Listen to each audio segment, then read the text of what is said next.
Hello friends, I am Mrs. Poonam Pawar, Vidyapit High School, Kolhapur. Right now and press the bell icon. Never miss an update. Let's start our new lesson 2.2, The Boy Who Broke the Bank. Introduction. Ruskin Bond, 1934, is an Indian author of British descent. He lives with his adopted family in Landore in Mussoorie, India. The Indian Council for Child Education has recognized his role in the growth of children's literature in India. He got the Sahitya Academy Award in 1992 for Our Trees Will Still Grow in Dehra. He was awarded Padma Shri and Padma Bhushan respectively in 1999 and 2014. लेखक परिचय असा आहे. Ruskin bond हे British वंशाचे भारतीय लेखक आहेत. ते भारतामधील मसुरी येथे त्यांनी दत्तक घेतलेल्या कुटुंबासह राहत. भारतातील बालसाहित्याच्या विकासामध्ये त्यांचे योगदान मोठे आहे.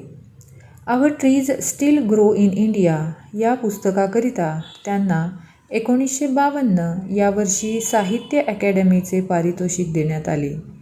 भारत सरकारने त्यांचा पद्मश्री व पद्मभूषण हे पुरस्कार देऊन गौरव केलेला आहे. Now come to the lesson. Nathu grumbled to himself as he swept the steps of the Peoplenagar Bank, owned by Seth Govind Ram. He used the small broom hurriedly and carelessly, and the dust, after rising in a cloud above his head, settled down again on the steps. As Nathu was banging his pan against a dustbin, Sitaram, the washerman's son, passed by. Sitaram was on his delivery round. He had a bundle of freshly pressed clothes balanced on his head. "Don't raise such dust," he called out to Nathu. "Are you annoyed because they are still refusing to pay you an extra 2 rupees a month?" "I don't wish to talk about it," complained the sweeper boy.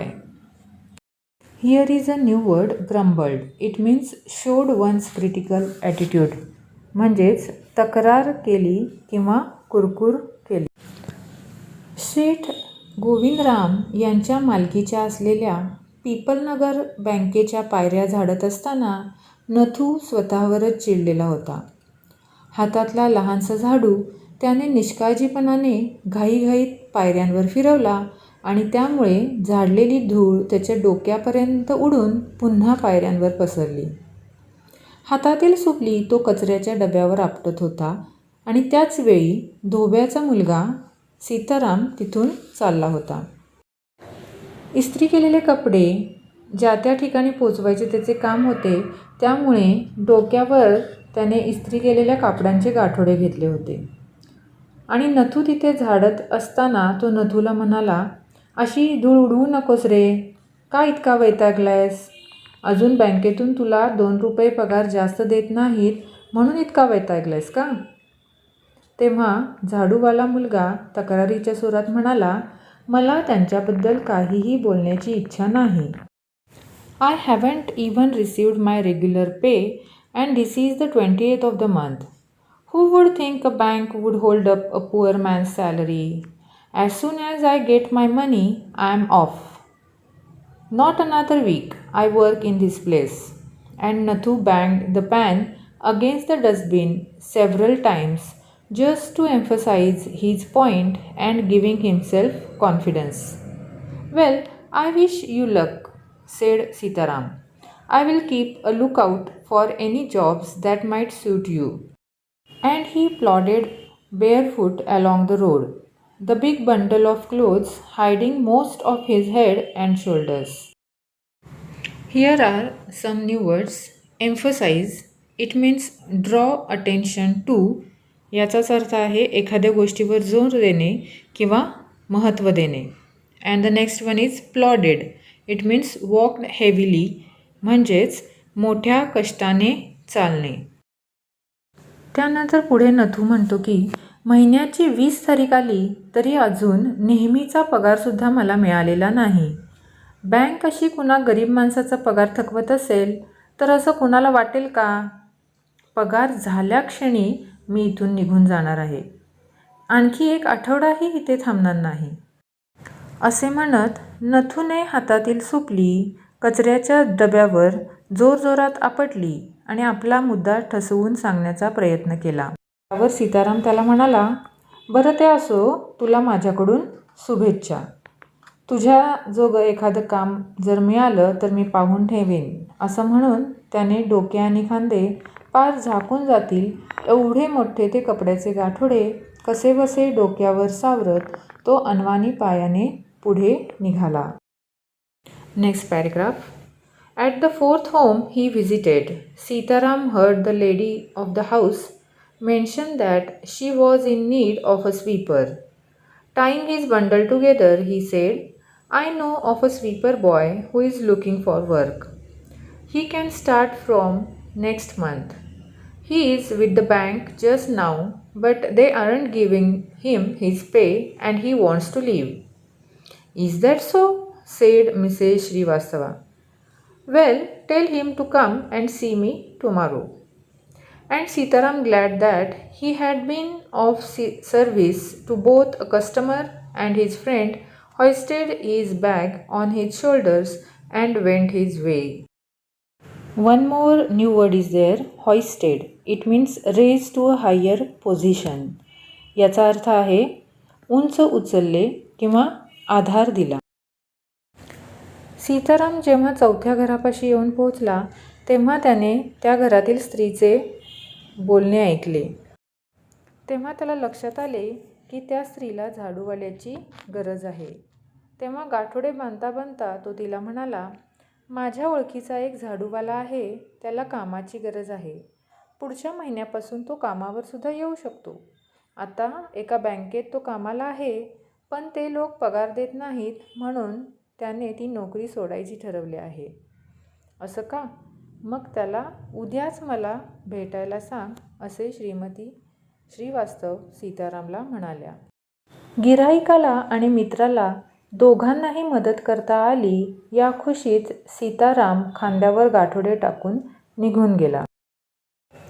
Come to the next paragraph. Mrs Srivastava had to do shopping. She gave instructions to the ayah about looking after the baby and told the cook not to be late with the midday meal. Then she set out for the People Nagar market place to make her customary tour of the cloth shops. A large shady termine tree grew at one end of the bazaar, and it was here that Mrs. Srivastava found her friend Mrs. Bhushan sheltering from the heat. Mrs. Bhushan was fanning herself with a large handkerchief. She complained of the summer, which she affirmed was definitely the hottest in the history of People Nagar. She then showed Mrs. Srivastava a sample of the cloth she was going to buy, and for 5 minutes they discussed its shade, texture, and design. Having exhausted this topic, Mrs. Srivastava said, Do you know, my dear, that Seth Govindram's bank can't even pay its employees. Only this morning I heard a complaint from their sweeper, who hasn't received his wages for over a month. One more new word. Customary. It means usual or habitual. It means नेहमीचा किंवा सवयीचा. श्रीमती श्रीवास्तवना खरेदीसाठी बाहेर जायचे होते. त्यांनी आयाला आपल्या घरातील बाळाला सांभाळण्यासाठी सूचना दिल्या आणि स्वयंपाक्यालासुद्धा दुपारचा स्वयंपाक वेळेत करायला सांगितला आणि नेहमीची कपडे खरेदी करण्यासाठी त्या पीपलनगरच्या बाजारात निघाल्या. बाजाराच्या एका टोकाला असलेल्या मोठ्या डेरेदार चिंचेच्या झाडाखाली सावलीत उभ्या असलेल्या श्रीमती भूषण त्यांना भेटल्या. एका मोठ्या रुमालाने त्या स्वतःला वारा घालत होत्या. पिपलनगरच्या इतिहासातला हा नक्कीच सर्वात कडक उन्हाळा आहे असे त्या वैतागून सांगत होत्या. त्यांनी खरेदी करायच्या असलेल्या एका कापडाचा नमुना श्रीमती श्रीवास्तवनं दाखवला आणि मग पुढची 5 मिनिटे कापडाचा रंग, पोत आणि नक्षी यावर त्या दोघी चर्चा करत राहिल्या. त्या विषयावर बोलून झाल्यावर श्रीमती श्रीवास्तव म्हणाल्या, अगं तुला माहिती आहे का, शेठ गोविंदरामची बँक त्यांच्या कर्मचाऱ्यांना धड पगारसुद्धा देऊ शकत नाही म्हणे. आजच त्यांचा झाडूवाला तक्रार करीत होता की महिना उलटून गेला तरी अजून त्याला पगार मिळालेला नाही आहे. Shocking, remarked Mrs. Bhushan. If they can't pay the sweeper, they must be in a bad way. None of the others could be getting paid either. She left Mrs. Srivastava at the tamarind tree and went in search of her husband, who was sitting in front of Kamal Kishore's photography shop, talking with the owner.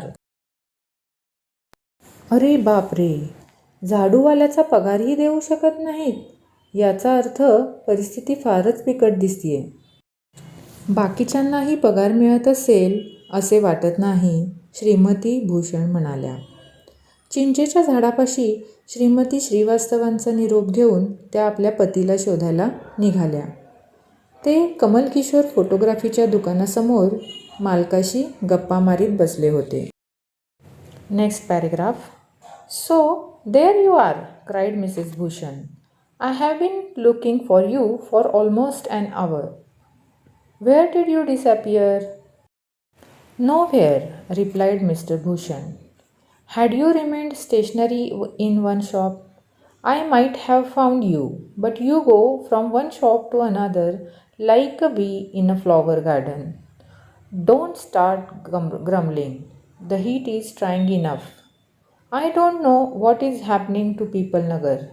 Even the bank is about to go bankrupt. There are 2 more new words. First is stationary. It means stable or not moving. And the second word is bankrupt. It means without enough money to pay what you owe, financially ruined. म्हणजेच दिवाळखोर होणे. तुम्ही इथे बसला आहात तर, श्रीमती भूषण उद्गारल्या.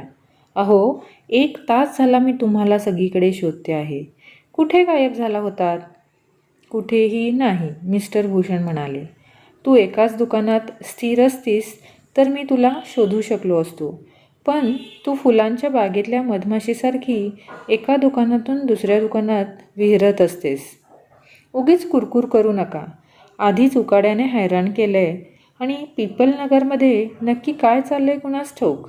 बँकेवरही दिवाळखोरीची वेळ आली आहे म्हणे. Next paragraph. What's that, said Kamal Kishore sitting up suddenly. Which bank? Why the Pipalnagar bank of course. I hear they have stopped paying employees. Don't tell me you have an account here, mister Kishore. No, but my neighbor has, he exclaimed, and he called out over the low partition to the keeper of the barber shop next door. Deepchand, have you heard the latest? The Pipalnagar Bank is about to collapse. You had better get your money out as soon as you can. हे सर्व बोलणे कमल किशोर ऐकत होता. तो ताडकन उठून म्हणाला, काय सांगताय? कोणती बँक? अर्थातच पिपलनगर बँक. मी असं ऐकलं आहे की कर्मचाऱ्यांना पगार देणं त्यांनी बंद केलं आहे. किशोर भाऊ, तुमचं खातं आहे की काय तिथे? माझं नाही हो, पण माझ्या शेजाऱ्याचं आहे, की कमल किशोर म्हणाले आणि मधल्या भिंतीपलीकडच्या न्हाव्याच्या दुकानमालकाला त्यांनी हाक मारली. दीपचंद, ताजी बातमी ऐकलीस का? पिपलनगर बँक बंद होणार आहे म्हणे. लवकरात लवकर तुझे पैसे तिथून काढून घे. Students, we will stop here today. In next video we will see the next part of the story. Till then, bye.